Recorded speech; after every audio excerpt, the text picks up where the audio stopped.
What is going on, everyone, and welcome to Around the Metaverse, our weekly show. We bring together some of the best content creators from the Web3 community, talk about all the recent news, and give you guys everything you need to know to stay up to date.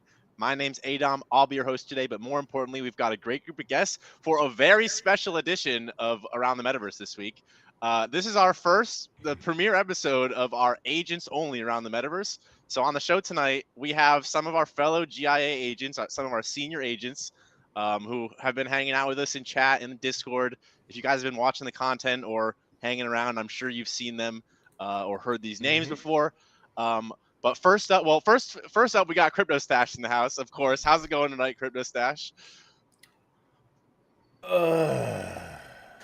I'm not gonna lie. Bitcoin Pizza Day has been fun today. Bitcoin Pizza Day, we had a lot of fun. Too much fun. Ate too many pizza rolls, feeling it hard right now. Stomach's not feeling so good.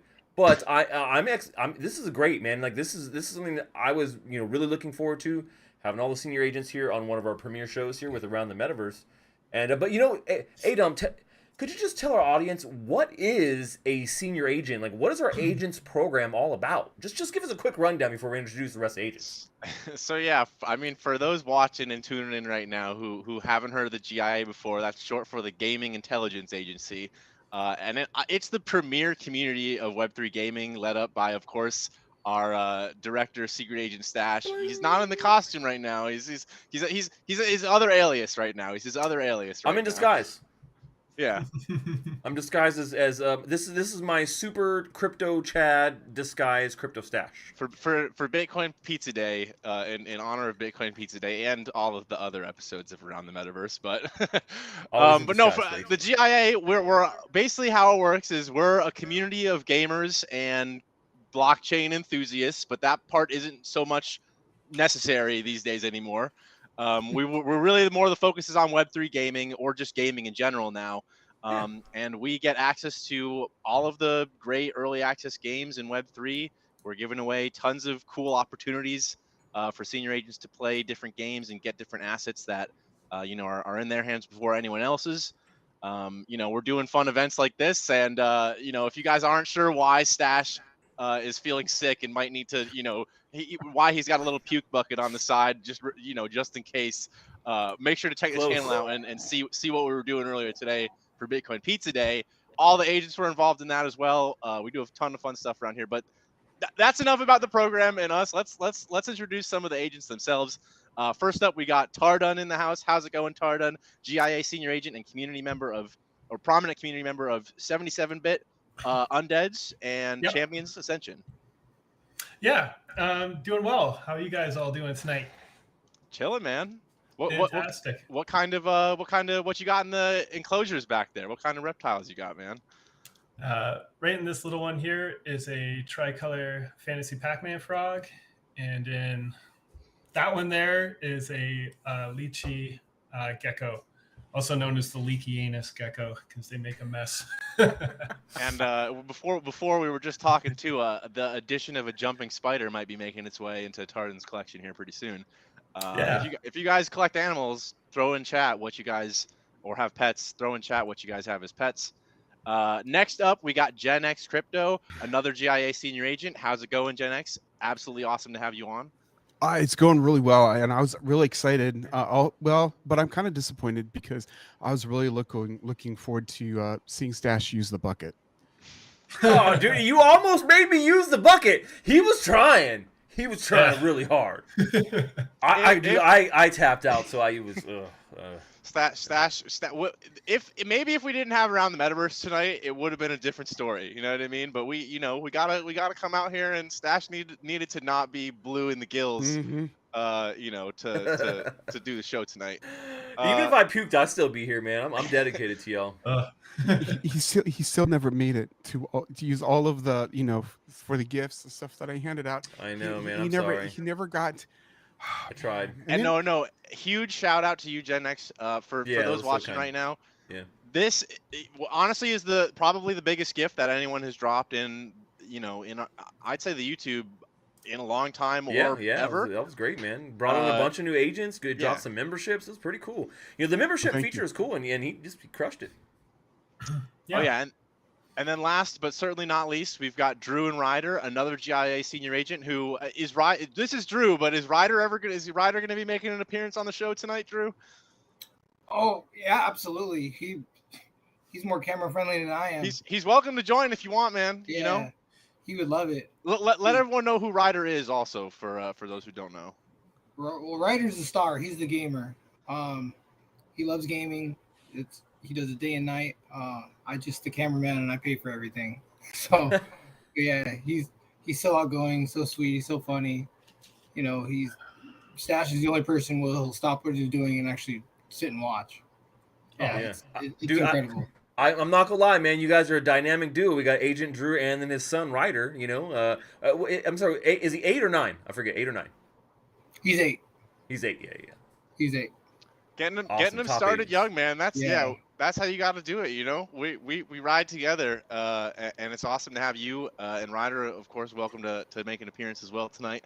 But we are going to be talking about some pretty interesting things and some pretty much breaking news here in the Web 2 space, but also a little bit in the Web 3 space as well on our favorite project, Gala. We're going to be taking a look at if they should be burning the tokens. You know, they had a token upgrade that happened last week. Which we talked about. I think it was last week we talked about that on the 15th. Yeah. And you know, it went over fairly smoothly, but they snuck in a little bit. They snuck in a little bit of you know, snuck maybe isn't the right word, but they weren't as public about some information as I think some people would have liked them to be burning their tokens.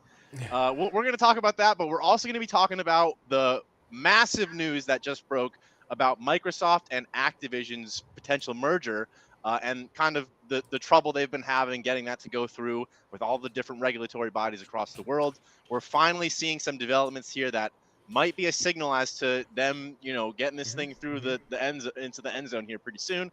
We're going to take a look at that, but first let's talk about Gala. And again, for those who don't know, they went through and got their token upgraded, but they basically snuck they in doing this upgrade, they also announced that they were going to be burning, I think it was like $20 billion worth of, $2 billion worth of Gala tokens. 20 billion would be if it was 20, yeah, like, whoo. A little bit outrageous. A little bit 20 outrageous. billion. That's like, that's it, man. Let's not discount everything. I think we are a little jaded in the space here about how big $2 billion is. All right, that's still not an insignificant number. Okay, it's true. You know that. Yeah, you're right. We are kind of jaded. But we're like, oh, only $2 billion. That's it. That's nothing. So essentially, what happened is Gala went and in this token upgrade, they went and burned 2 billion of the supply of their Gala token, and also came out and basically said that they're committed to burning more of the token. They feel like they don't want to have an excess supply of it, you know, floating around for the community to be able to dump or, you know, take advantage of in any way, and that they can accomplish their goals with having a very tight control of the supply of their token. I want to get your guys' opinion on what this might mean and kind of a little bit about the comments they've been making regarding, you know, return on investment, I guess is to quote them specifically when they're addressing their investors. But Stache, let me ask you first, man. I mean, do you think Gala should have been a little bit more public about the fact that they were going to be burning tokens in this upgrade and that they're planning on continuing burning tokens in a pretty large, you know, degree? Well, I think that maybe there's a little bit of a misnomer here. So, you know, Gala was upfront with the fact that they would be burning tokens. That was like one of the main reasons for doing this upgrade, right? They always planned to have token burns here to be able to do something here with this, but they couldn't really do accurate burns because of the contract. And so that's why they had to upgrade their contract here so they could be able to do these accurate burns. And, you know, because they didn't really want to do them until then. And so what you're seeing here a lot, you know, what you're really seeing what they're burning in one of the biggest fat stacks here, and this is where all this kind of comes from, is the fact that, you know, Gala had a good size amount of Gala as a community reserve, like, hey, we'll use these tokens for the future, for any things we might need for our platform, for reserves, whatever it may be. And people were like, man, that's a lot of tokens. You know, what happens if you dump them? What happens if we get rugged? Whatever it may be. You know, and so essentially a lot of people were like, hey, we would vote to like just burn these and get rid of them. And that way, you know, there's less chance that the team is going to say, oh, we have, millions of dollars worth of these tokens. We're just going to keep dumping them. And so Gala was basically made this move for the community to say, hey, here's our transparency. Here's what we're doing. And we're going to burn our reserves and just kind of live off of whatever the rewards are from the ecosystem themselves to be able to distribute back. And the idea behind this is obviously to try and boost the token price, right? You're right. It is kind of funny that they say, we're not about ROI, we're not about the token, we're not all about these things, but then they do things that don't really support that. And I understand why they have to like publicly say it. So you say one thing and say, no, we're not about ROI, but then you do a bunch of things that are all about ROI, hoping that maybe the SEC doesn't come down on your head and say, Gala is a security. Because a lot of crypto tokens at this point are definitely securities here in the United States. And that has become a problem. And we've seen, that be a problem for a lot of other companies. Gala may be trying to get ahead of it a little bit, maybe. But I don't know that that's going to really work. That kind of play of like, we're saying it's bad, but we're still doing it. Mm-hmm. But this was needed. And I think that, actually burning the tokens makes sense. Me personally, I think that it's a great thing. I think token burn mechanics are important in a healthy ecosystem. I think if you have token burn mechanics, it works better. They just need to work, but it should be clear, right? It should be clear. And I think that these were things that developed as they were kind of making this transition. It may not have been really a part of the roadmap or part of their plan from the start. Mm-hmm. But I also appreciate a company being able to pivot based upon community input, and that's big. And that's kind of what they did here. And I think that it's actually a good move. I don't know if anybody else is excited, but essentially, when there's less tokens, that means those tokens essentially are going to go up in value. In the longer run, I don't think it's going to make a huge difference right now, but I do feel like in the longer run, especially in this bull run, we will see a difference. Mm-hmm. No, and I think you're absolutely on the money there. And like you said, it is very funny, which is what I was trying to get at, that like they say one thing and then do another. You're probably right in the sense that like we're just hey, when the SEC comes knocking, look we posted this. We told all the ROI boys. We told them to get lost, to kick rocks. SEC. I don't know what you're talking about. We're totally not about ROI. But I mean, and it's unfortunate that here in the U.S. that is the case, and that needs to happen. Tardun, let me ask you, man. I mean, do you think that Gala is doing right by their investors, particularly here in the States? I mean, and everywhere else, but is the double speak that they're doing, do you think it's going to work out for them if the SEC actually comes and not, is like, hey, you're a security? Yeah, I don't know about the SEC or anyone coming knocking on their door, but I do believe that Gala is one of the spaces that is a truly organized business. When I first got into this space, Gala was the reason I came here, with Superior and Spider Tanks and how they were doing with that. And I've been in their Discord the entire time, seeing what's he go by, Bitbender in there. Jason. He's always in there. He's always talking. He's always with the community. And at the end of the day, I think this was a wise business decision by a very well-run company. So I think that they're doing the best for their company and the best for their investors by doing it. Mm-hmm. No, and I think you're right there too, Tardun. I mean, it's funny to say one thing and do another, particularly when that thing is going to piss a lot of people off. But when behind the scenes, like they're really like, we're going to hook you guys up in the end. Like anyone who leaves Gala, imagine you get pissed off about them like spouting a bunch of, like basically saying that we don't care about ROI. We're not here to get you guys returns. And imagine you exit your positions, right? You're a Gala investor, and 10, 15, whatever, 5 years in the next bull run, maybe in the next year, they're missing out on a shitload of money just because of one tweet that went out or something like that. So Drew, let me ask you, man. I mean, like, do you think that Gala's been making the right decisions with how they're approaching their token, or even how they're approaching the games that they're building out here? I mean, there's every conversation, every platform compares themselves to Gala. This is going to be the next Gala. True. They could replicate Gala. We're trying to be like Gala. I mean, everyone wants to be like them. So, Stache is the expert. Most of what I know about Gala is from Stache. But in the last bull run, I did have a little, and I did okay with it. I was a little bit late to that party, but it has, especially after the Project Gary announcement, it moved up on my list. But there are a couple people that are more familiar with the tokenomics, and their burning mechanisms were always a concern, which made me hesitant. Mm-hmm.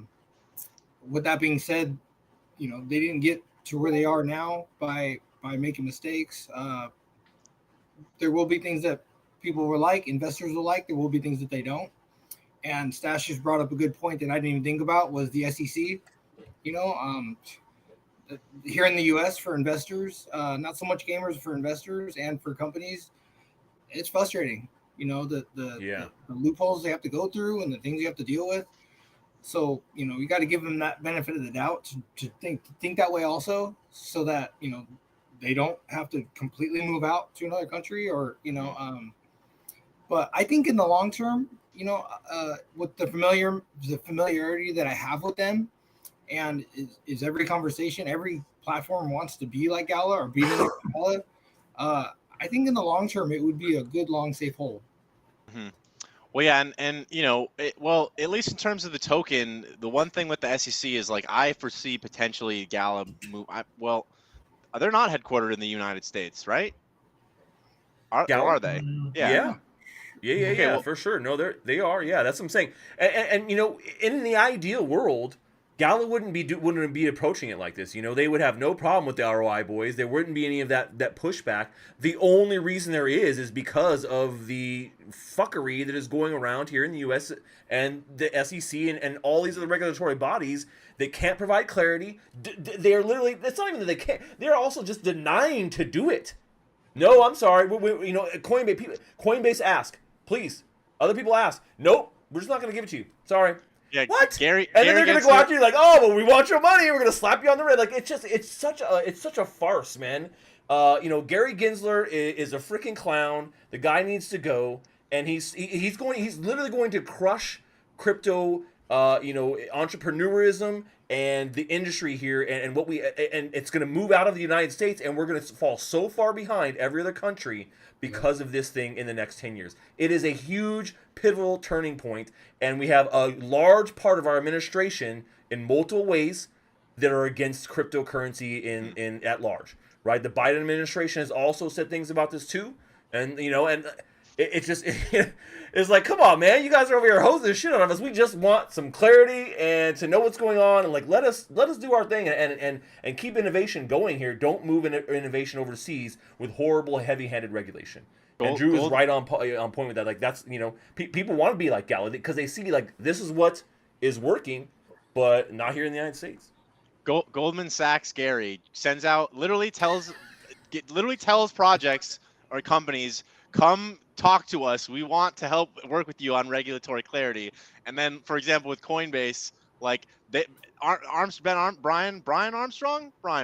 Yeah. Brian Armstrong goes and reaches out to him, and no one picks up the phone, right?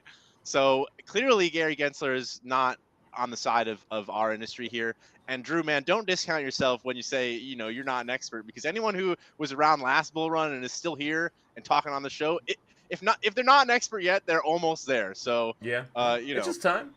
Time in the market, man, is over timing the markets a lot of times. Like after you've seen a lot, start to get a flow and rhythm. But yeah, that's how it goes.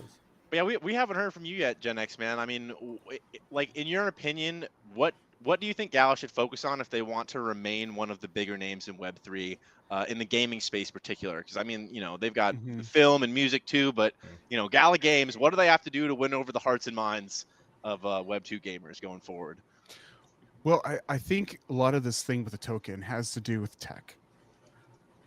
And I think maybe some of the burn actually had to do with tech. And let me say this is what I think. I think the whole MetaMask and the whole stuff like that is really kind of difficult for some of the Web2 people. Mm-hmm. And I think, it feels like kind of a tech person. So I understand technology a little bit better than other people. But when you ask people to use MetaMask and stuff like that, it's almost like asking someone, "Hey, sorry, our launcher doesn't work for our game. You're going to have to launch this game from the command line." And so, I mean, hey, I've done that.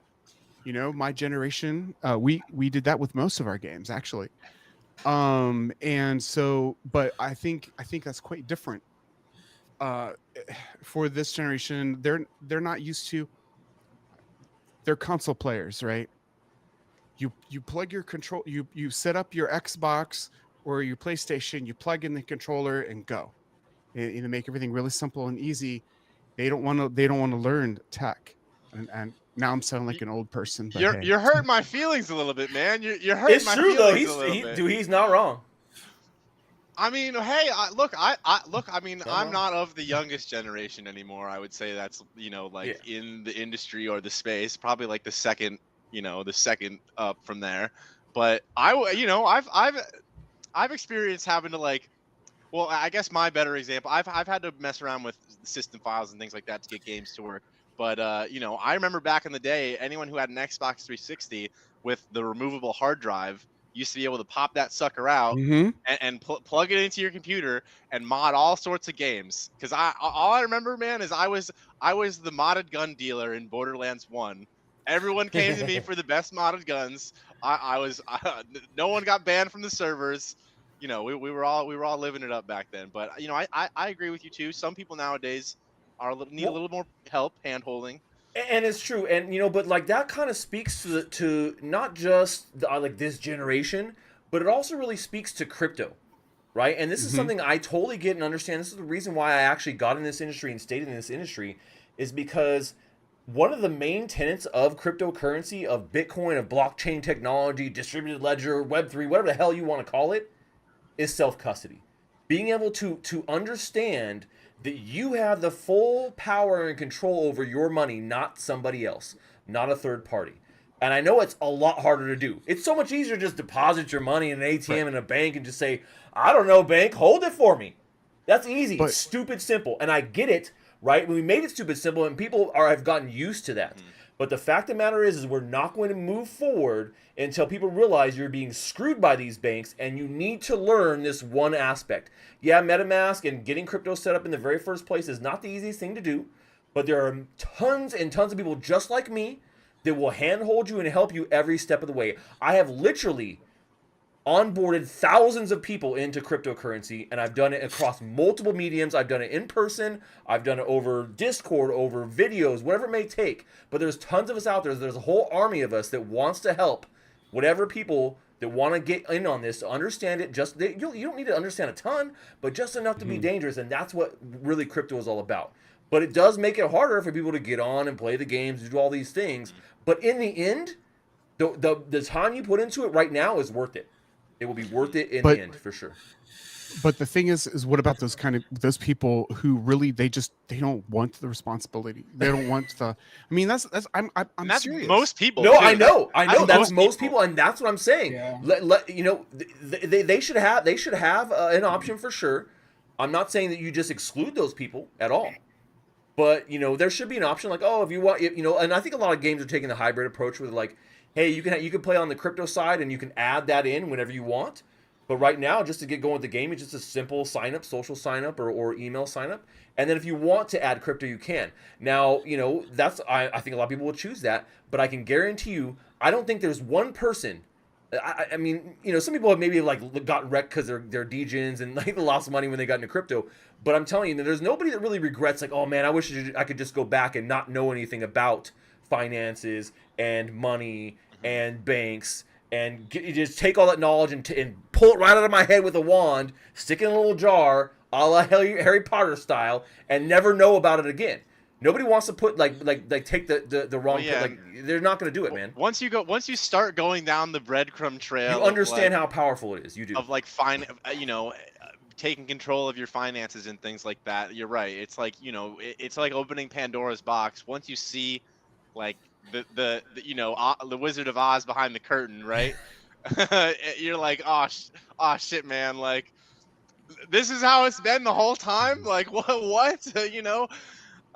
And you know, some people for some people ignorance is bliss. You know, for some people ignorance is bliss. And here's the thing you got to think about too. How are some of these game launchers and stuff like that, Kronos, and you know, they started out with the crypto community and stuff like that. And I tell you, I think the people they're going to have the the hardest time is like Epic Games. They want to do crypto, but how you're going to have such a fight going on with the Web 2 and with whatever. Why are you introducing this to me? Why is, you know, this is so freaking difficult. You have to create a way for them to say, okay, if you really, okay, if we want to have our game on the Epic Game Launcher and some of these Web 2 launchers, then they have to create something so sickening simple, and I mean it by sickening simple, that's there's not going to hardly take any problem or whatever, because you know, if you the first time someone makes a mistake and they lose $30 because they did MetaMask wrong. Yeah. You know what I'm saying? No, and that's been a problem. And you know, Gala, you're right. The onboarding for Gala, I've talked about this multiple times. It sucks. It's not good.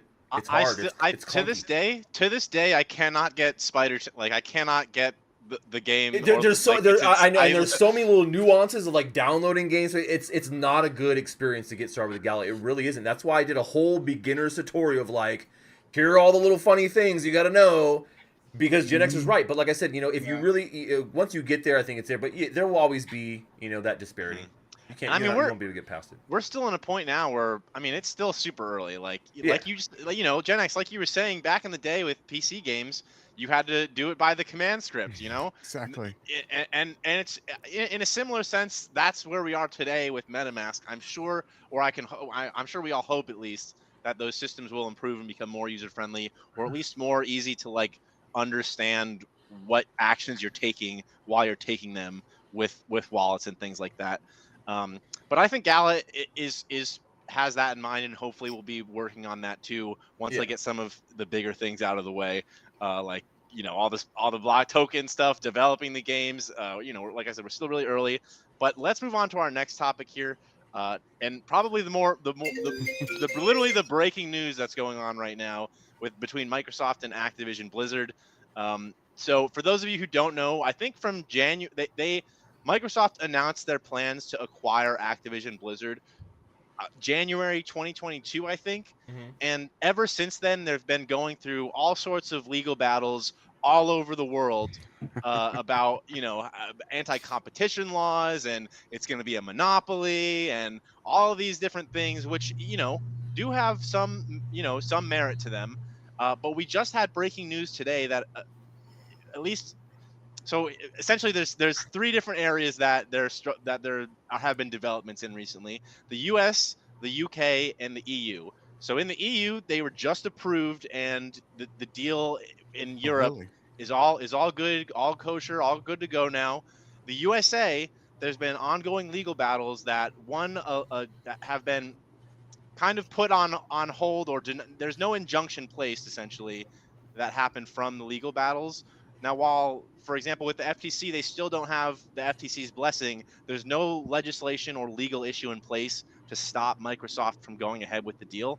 The only thing now that's really stopping them is the UK, which completely vetoed the acquisition, and you know now they're in the process of having to go and appeal that, and in whichever way you need to do that in the UK, and fight that. I want to get your guys' opinions on this acquisition in general.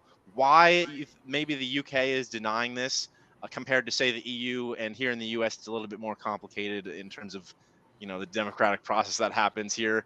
Democratic process. I mean, a democratic process isn't really the right word. The crony political circus show is a better way to. Yeah, that's a better definition. I like that. To put it together. The crony political circus show. For the people. But I want to ask you guys about this, and if you think there are actually warranted concerns over this. Gen X, man, let me start with you this time. Why do you think the EU? Why do you think the EU approved this when the UK vetoed it and the US still kind of has, ongoing will against it, I guess. Mm-hmm. I do believe that I'm going to go ahead and say it. I think there is something going on behind the scenes with some of these bigger games that are looking at crypto, and I was really kind of shocked with this move because let me tell you some history. I'm the old guy. I'll tell you some history. So, we get it, man. We get it. You don't rub it in my face anymore. So, I remember when you had the war going on between PC gamers, PC games, and console games, and basically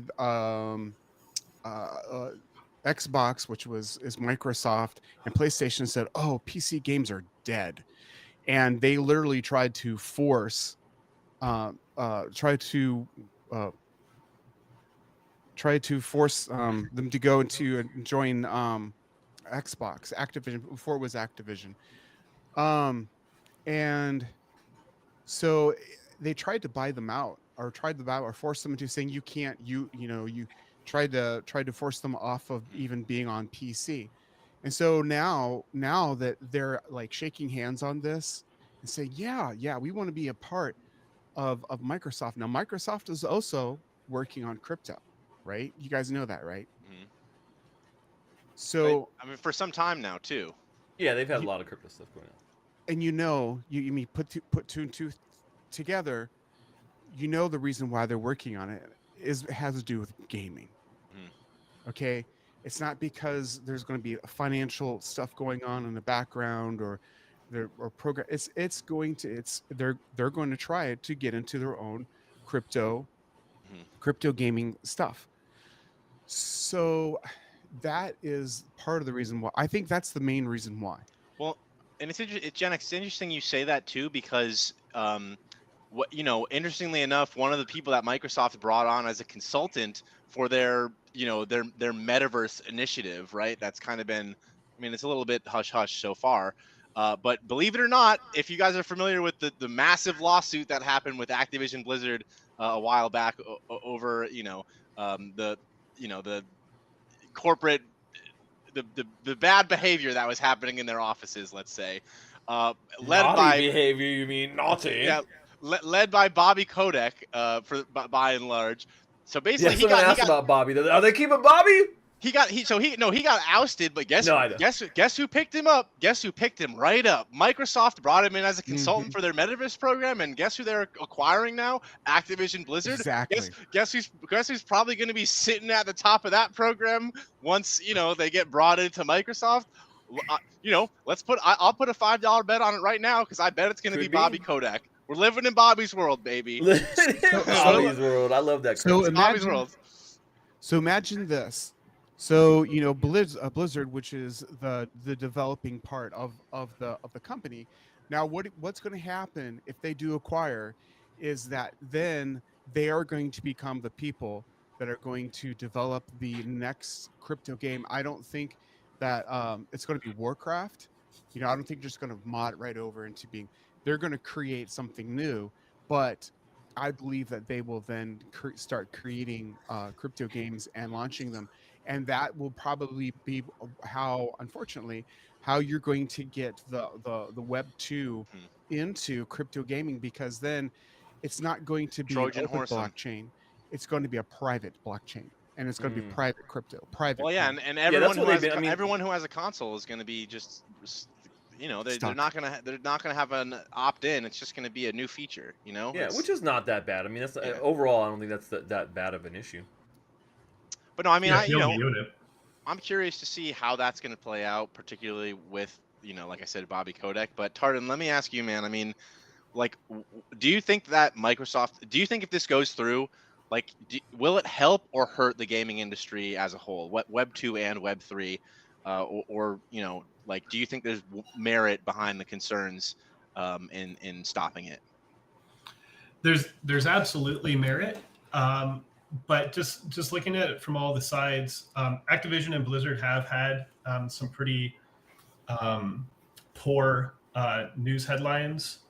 So having a new company acquire and having a new title on top is advantageous. Microsoft being able to go in and not do anything to monopolize right now, but I don't know.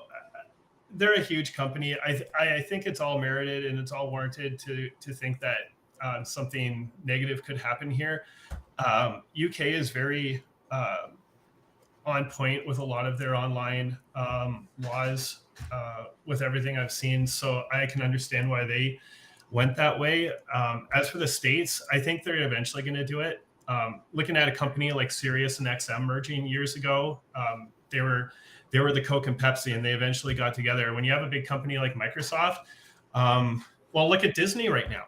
They just told the whole state to shove it, and they got away with it. So you think Microsoft isn't going to get to acquire this? They're going to get it. And as per the space itself, I believe that it's not the greatest, but it is what it is. This space was founded by a lot of small to medium-sized companies, and little by little, larger companies are seeing it. Like Undeads has WB behind them. Shrapnel has a couple of big guys. I forget who has Sony behind them now. If that was Last Remains, might have had Sony or something, but Sony's in the space with somebody now. There's a lot of big titles coming in, and if you have someone like Microsoft coming in, they go, you know what, we're going to make a crypto Web3 game and put a ton of money behind it. No one's going to go, yay, they're the ones that made it happen, but maybe you need someone with that much power, strength, and economic power to make it happen. So it might be the necessary evil that has to come in to trigger this all to finally kick over and get everyone over to Web3. Yeah, well, Sony's behind Theta. I think Sony's also as Theta. Sony has a couple of investments in Web3. Theta is one of them, and they have a couple other strategic investments as well, but nothing like major. No, but Tardun, you bring up a good point, man. It's like, even after all of the lawsuits and naughty behavior with Activision Blizzard, guess there's still people playing World of Warcraft, and they're making tons of money. Yeah, and so, even if they do come out, Microsoft comes out with, they're putting out this Web3 game. It's going to be the next big thing. I don't, there's no doubt in my mind that they're going to get a ton of hate for that. But when it comes out, I'm sure the same people throwing shade at it are eventually going to see some YouTube content about it with the major streamers playing it, because it's Microsoft's newest game, and it's going to be a big deal that they're gonna hop on the wagon too. 100% hate it till they make it. That's how it is. If you can't beat them, join them, right? Yep. No, but Drew, let me ask you, man. Do you think so? One of the things that's kind of hanging this deal up here is the concerns over Microsoft bringing in Activision's IP. And how they're, how the gaming industry is moving to a cloud streaming kind of model for the most part. Here there, but I got comments on that. I want to hear Drew's first though. But yeah, I want to hear your opinion on exclusivity, and if you think that this is going to be something that is a bad thing in the end. Should there be more, Game Pass, Sony Play, whatever it is, or should, does it make sense for everyone to come together and have one service that gives all the games? Yeah, this news was it wasn't shocking, but it kind of was. They come into three different hurdles. You got regulatory, they got blocked by the UK, the EU, and the US, and then they, predominantly, people in crypto and Web3 don't agree on much, but we can all agree that decentralization versus centralized is something that we're trying to go, opposite directions of. And here you are centralizing two of the biggest gaming platforms in the world. Financially, I'm not sure how much that would affect them, but with them, when I first heard about this, I was like, is it worth it for them? $68.7 billion. There are countries that don't even create that much GDP. So for just the company alone is insane. Now, if they would have said like, oh, they're trying to partner, I'm like, oh, okay, that's kind of cool. But when they're literally trying to engulf them and create, one enormous one, it's like, gosh, like that's tough. Like with their resources combined, they could probably create some cool stuff and they could probably do it relatively quickly. But then how acceptable would it be with, especially with the crypto Web3 community, not so much, we're not crazy about centralization, and then it's like, who's next? How are they going to take it over?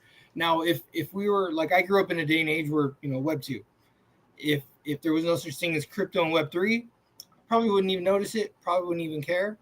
But now with the way things are changing and how fast the space is evolving, it's a big deal. And, with the US and running into regulation with them, it's like, oh, what else is new? No one's out of their sights. If they were on chain and they had, a token or a coin, oh, that'd be a big deal.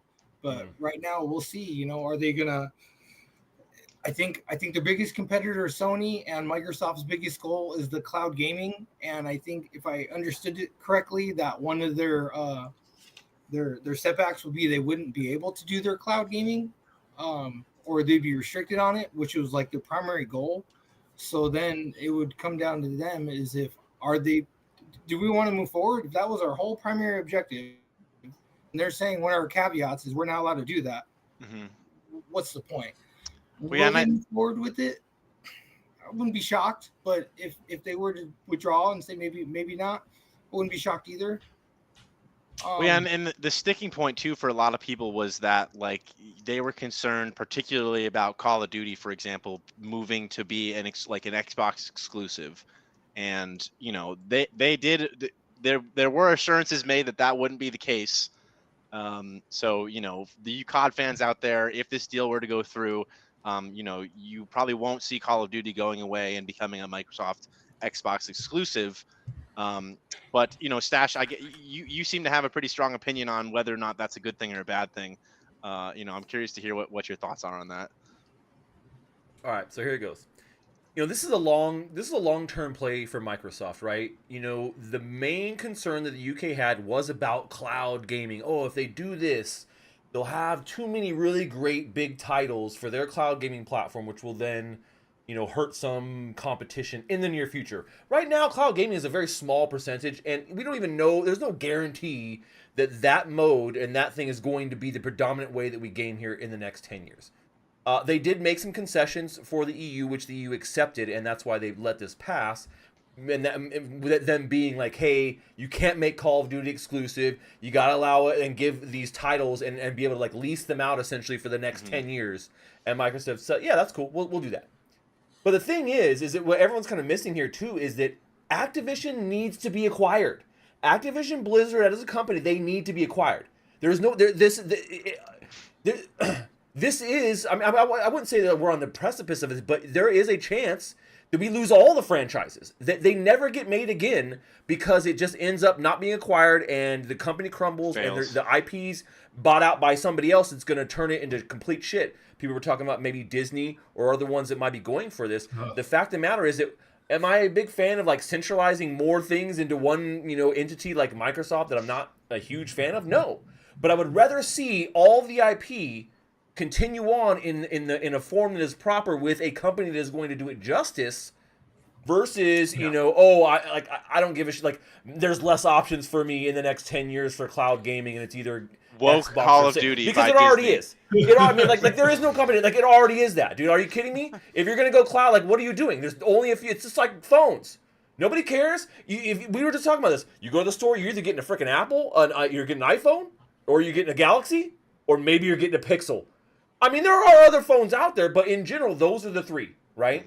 And it's going to be the same way. There's going to be other options, but no matter what happens, no matter if they stop this deal or not, there's always going to be some of the top 3. Nothing's going to change that. No deal or no deal is not going to change that. But the fact of the matter is, Activision needs to be acquired. Why? And this is the best option for them as a company, and for us as gamers, this is the best option. Now, will it give them more power control, more monopoly? Sure, it probably will.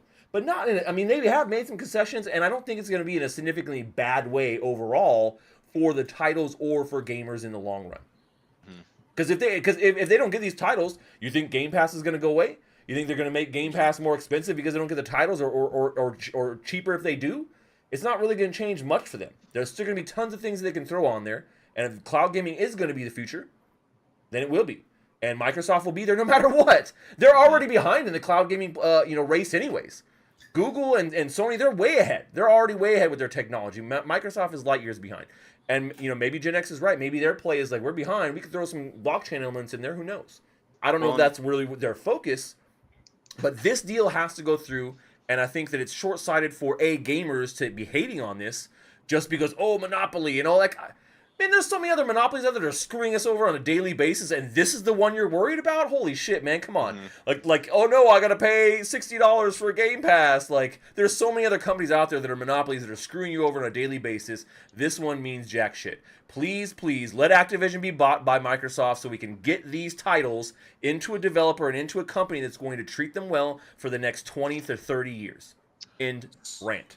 Well, and I think cloud gaming is particularly important to Microsoft at this point in their business because at least from Xbox, like I don't know, I'm not sure if it was the CEO or one of the C-suite people, but there were comments made that essentially, they understand that they're losing the console race. That most people aren't buying a new Xbox. They're in third place behind the PS5 and the Switch. And that now, because of cloud gaming, most people aren't switching platforms because all of the games that they own or buy are stuck on the cloud platform of whichever console they were brought into as a kid, right? And so, that's something that they see as, I think Microsoft sees this model as being what's probably going to continue on, and they're trying to boost, get as much ammunition as they can to onboard as many people. But once again, it's always been a 3-console race. Yeah. It's not, it's been like this for decades already, man. Yes, if you like consoles, how many? Okay, we'll get to the lightning round, but I want to hear in chat, man. Just you guys watching right now in chat, do you own only one console? Maybe you do. I know. I feel like most gamers kind of own multiple consoles. I don't own any consoles. Right. Either you don't PC, own any, maybe you own multiple. Baby. I only own one as well, but I would say I'm saying console gamers. I feel like a lot of people do own both. I don't know. So yeah, drop a comment in chat on what kind of consoles you have. But Gen X, what's up? So Stache, do you think that Blizzard is just not doing so well, and it's got to be acquired for its survival? Is that what you're thinking? Okay. No, that's 100%, man. There's been so much problems with the company. Just in general, revenue, there's profit there for sure, but yeah, we were just talking about earlier with a lot of internal turmoil with the company themselves. They're at a point where this needs to happen. It's not just like, oh, this is fun. It's like this needs to happen, man.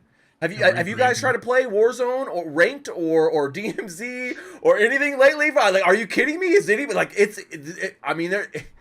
For the level that they're at, it should not be this trash at times. Like, it's all the bugs and issues and problems. There's tons of complaints. And you think it's going to get better if they don't get a merger deal? If they don't get fresh blood in there? If they don't have some change? Nah, dude. They could just drive it to the ground. Particularly with Microsoft, too. Like you said, if Microsoft does end up taking over, they're going to do justice to all the games and all the IP that are under Activision Blizzard.